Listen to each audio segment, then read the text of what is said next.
Hello, I'd like to welcome you to this B2B social media sales and lead gen webinar. If this is something that interests you, I've been working in here for like over 20 years. Started in 1999 basically doing lead generation and sales online.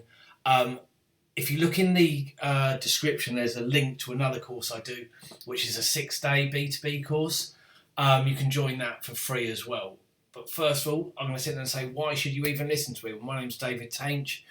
I started off in 1999 joining affiliate sites. I was one of the first people to join Amazon when it was launched in the UK. That was when it was just books, man. I was actually selling CDs and DVDs and stuff. I'm that old. I've been doing this for ages. So yeah, and that was learning how to really generate sales without any budget up front. I then went on and I set up an advertising agency. I've been a consultant on a lot of big projects, and I designed bespoke customer acquisition platforms for some very high growth companies. So let's get started at the beginning, right? Why do companies buy? Companies only really buy for like two reasons. One is to solve a problem, and secondly is a new supplier for a new project. So ultimately, like say someone has a tax problem, they will go and hire a tax consultant, and that is basically the two reasons why they buy. And this is what you've really got to learn about when you're doing B2B. When you're actually doing any sales, really, you sell the problem, not the solution. You have less than 30 seconds to get identification with the lead, right? Do you think the lead will identify with your solution? Say you try and sell your solution that they've never heard of. So what you really want to do is you want to ask them, do you have this problem? When they then agree, they nod their head, and you've achieved the first of what is called a process milestone. I'm going to touch on this quickly. When you are creating a user journey, the user actions journey, should I say, for getting people in, you want to look at process milestones and secondary actions. So a process milestone has to happen for a whole action to then occur, right? For you to actually get to the goal state, and the goal state of this is a sale, a process milestone has to happen. So you could have a process milestone, which is a free consultation. You may have to give them a proposal. You're then going to have the contract signed. So say if you were looking at it for a car sale, you could have a process milestone is the person has to come to the garage. The person has to do a test drive. They have to organise insurance. They have to organise finance. Those are all process milestones. You then have secondary actions, and secondary action could be something like follows a company page on LinkedIn, sees company sponsorship, reads company email newsletter. And you want to plan this out because you've got to identify what are your process milestones. Because a lot of people's sales fail because they don't actually know, they don't have all the process milestones in. And the free consultation one is one of the big ones. A lot of people don't do free consultations and they don't make a lot of sales. I'll touch lightly on free consultations within this. I'll probably put a whole video up on how to create a free consultation. But anyway, where do you start? First of all, you need to assess who and why is buying your product. And this is called avatar creation. A customer avatar, sometimes referred to as a buyer persona, marketing persona, or customer profile, is a representation of a segment of your ideal customer. And what we need to assess is we need to assess the problems that you solve for the person. We need to understand the objections that the person had to the sale, and we need to understand their demographics. Okay, so how do we create the personas? Basically, these are stereotypes of various segments of your clients, right? And we do this by just sending out a quick survey, and it has two sections. The quantitative research. Quantitative research is a research strategy that focuses on quantifying the collection of analysis and data, right? This is really coming out and you're going to get numerical figures, right, for this, because this is going to work out the demographics. So you're going to kind of like, I'm in London in England, so, I could work out how many people are in London that buy from me, how many people are in Manchester, how many people are in New York, how many people are this age, etc. So I will get definite quantities. We then have qualitative research, and this relies on data that you're going to, you'll get it firsthand, but you ask them stuff like, what were your objections to the sale? What problems does this solve for you? etc. So you're really getting questions where you're going to get a variety of answers that you will then categorise. So say like loads of people come through and they sit there and say, it solves this problem for me. Loads of people can do it in a different around way of describing that problem. You then categorise that and put it into their persona. So we end up with the avatar information. So, avatar is persona, right? Okay, so we all know the knowledge. And this is basically what you've got to do. When you are creating your user journey, you have got to prove to the client that does the product that you have solve the problem that they have. Okay, so you're going to work out that knowledge. We're then going to work out the actions. So we're going to work out what actions are needed to actually get the person to become a customer. So we could attend a free consultation. We will then have social verification that we're going to show to them. So we will know, like, we'll show them reviews on Trustpilot and stuff like that, customer testimonials, and we may have a status that we're going to have to upgrade. So we may have to get them KYC checked, which is Know Your Customer, and AML, anti-money laundering. And what we then end up with is these avatars. So we end up with Tom the tech guy. He's a software developer, single, location London. Problem solved. He wants a consolidated data view that is easy to integrate within the existing system due to API documentation. So this was one that we were doing for a sales CRM. We were looking at a company. Is Tom the decision maker? No. Sandra, the CEO, is the decision maker, because you're going to have, if you're selling into a company, you have what is called the circle of influence.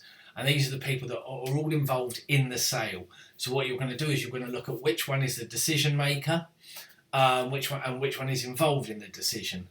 To kind of see what I mean. So like Tom the tech guy will be involved in the decision and he will put forward his opinion on it, but he isn't the end decision maker. Sandra, the CEO, is. Do you kind of see what I mean? And then ultimately you're also going to have Sam, the salesperson. He is an end decision maker because he's going to be using it. Tom the tech guy is kind of integrating it. But you've got to understand, when you're selling into a business, you're selling into this circle of influence, and you have to understand how you influence each of the circle of influence. So Sandra's objection to the sale was long-term contract, and expensive if you scale, right? So what we will do is we will create UX for each of these people, and then what we are going to do, and it's going to be different. They're going to receive different emails, stuff like that, so that then we will satisfy all the problems and show that we can do what they want. Do you kind of see what I mean? So we create unique UX for each persona. Okay, sounds complicated. It really isn't. It's just a series of emails and different pages we're going to show them, okay? But this will be how we get the circle of influence to agree that our product is better than that of our competitors. What we now also need to do is we need to break down the product. What you have to understand is that benefits solve problems, and the problem, we will then create a question which we use in our advertising. So with the sales CRM, a benefit of that is business contact management. What problem does that solve? It solves the inability to manage contacts, right? So when we talk to them, we need to get that process milestone, which is an agreement.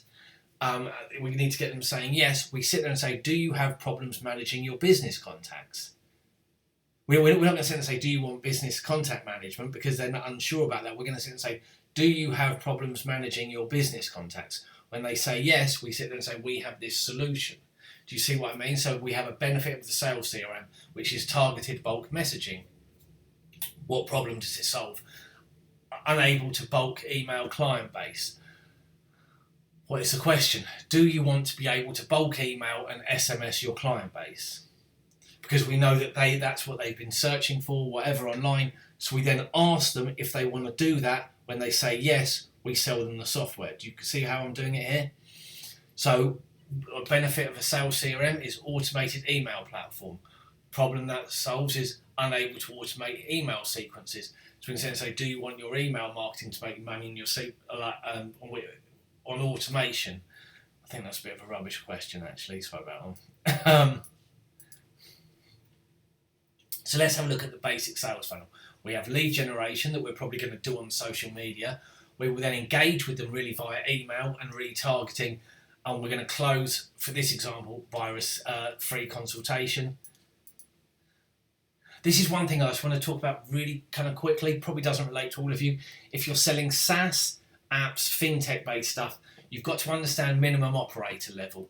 And what you try and do is you're going to look at what knowledge the person has to have on your platform to be a minimum operator. So imagine when you first learn how to ride a bike, this is basically, we need to get them to the stage where they're now riding the bike, right?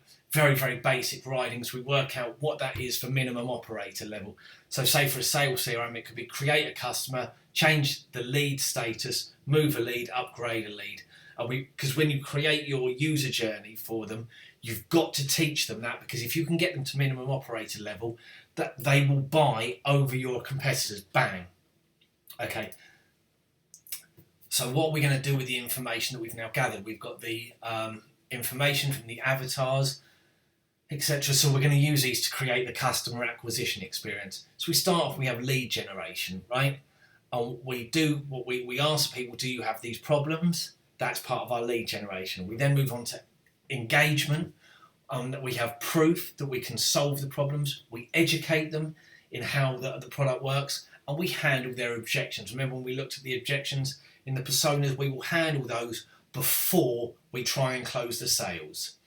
And then we could close the sales online or offline. So the lead generation system, what type of stuff could we use? We could use webinars. We could do free consultation. The free consultation is not like the free consultation selling. I shouldn't really put that one in there. That's like a mini little consultation. But free consultations are typically used to I'll go into it. I'm going to do a video on free consultations, because free consultations is quite a big thing. Because when you do a free consultation, you need to, like, say you get 10 people in to sign up for a free consultation.